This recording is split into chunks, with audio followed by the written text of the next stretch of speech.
त्यांना काय द्यायचं ठेवलं, काय कमी द्यायचं ठेवलं. विधानसभा दिली, मंत्रिपद दिलं, अनेक मंत्रिपदं दिली, विधानसभेचं अध्यक्षपद दिलं, देशाच्या साखर धंद्याचं सगळं हिंदुस्थानचं अध्यक्षपद दिलं, अनेक संस्थेवरी काम करण्याच्या संबंधीची संधी आणि प्रतिष्ठा दिली. आणि एवढं सगळं दिल्याच्या नंतरसुद्धा दस्तूर भारतांच्यावरील जी निष्ठा होती त्या निष्ठेची एक 5% निष्ठा आज निघून जाण्याच्या संबंधीची भूमिका घेतल्याच्या नंतर या नेतृत्वाने दिली. शरद पवार यांच्या मंचरमधील भाषणातील या एका वाक्यात एकाच वेळी दुःख आहे, राग आहे आणि बदलेची आग देखील आहे. हे दुःख आहे वळसे पाटील यांनी साथ सोडल्याचं. हा राग आहे आपल्या पुतण्यालाही न दिलेली पद देऊनही वळसे पाटील यांनी साथ सोडल्याचं. आणि ही आग आहे आता त्याच वळसे पाटील यांना धडा शिकवण्याची. पवार यांच्यासाठी अजितदादांनी दिलेल्या जखमेपेक्षाही वळसे पाटील यांनी दिलेली जखम मोठी आणि खोल आहे.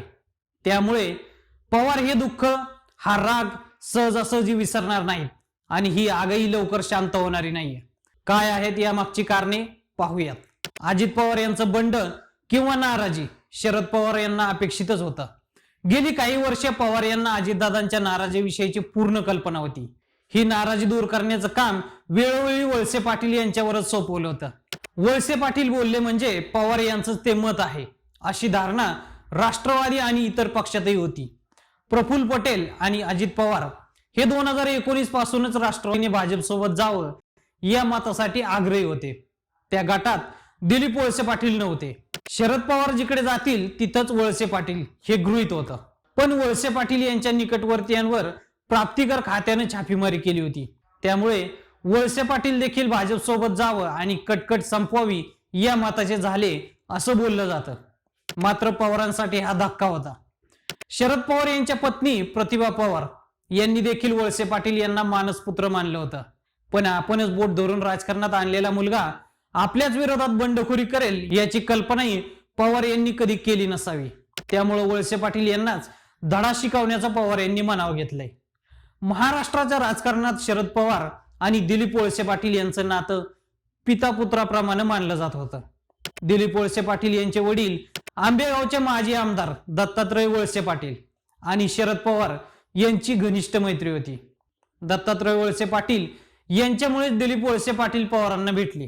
पवार यांनी त्यांना राज्य सहकारी बँकेत नोकरीला लावलं. पुढे पुलोदचं सरकार गेल्यानंतर पवार विरोधी पक्षनेते झाले. त्यावेळी दिलीप वळसे पाटील हे शरद पवार यांचे स्वीय सहाय्यक म्हणून काम करू लागले. इथूनच त्यांची पवारांच्या सावलीत कारकीर्द सुरू झाली. तब्बल 8 वर्षे स्वीय सहाय्यक म्हणून काम केल्यानंतर 1990 साली शरद पवार यांनी वळसे पाटील यांना राजकारण की मंत्रालयातील काम असं 2 पर्याय ठेवले.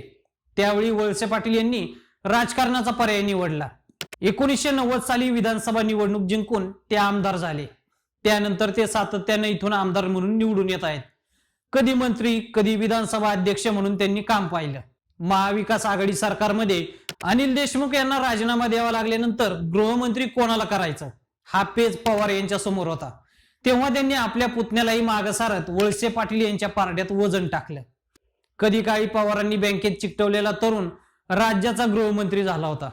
मात्र आता हेच वळसे पाटील शरद पवार यांची साथ सोडून अजित पवार यांच्यासोबत गेले आहेत. शिंदे सरकारमध्ये ते मंत्रीही झाले आहेत. त्यामुळेच पवार यांच्यासाठी पुतण्या अजित पवार यांनी दिलेल्या जखमीपेक्षाही वळसे पाटील यांनी दिलेली जखम खोल आणि मोठी आहे.